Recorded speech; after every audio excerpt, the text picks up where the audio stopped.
capable of carrying out the most demanding of applications.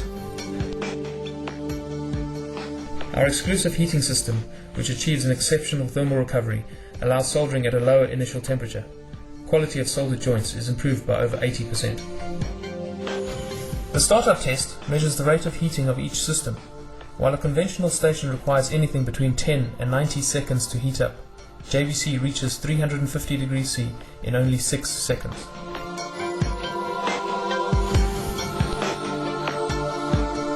The multiple solder joint test measures the capability of the system to effectively carry out a series of consecutive solder joints.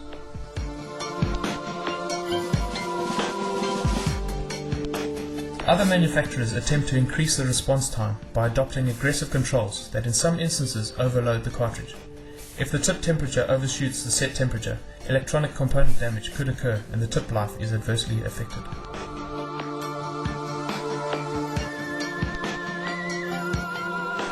The superior thermal response of JVC results in a higher average temperature throughout the entire soldering process than that of the competitors, and as such the total time required to carry out the work is reduced and better quality joints are assured.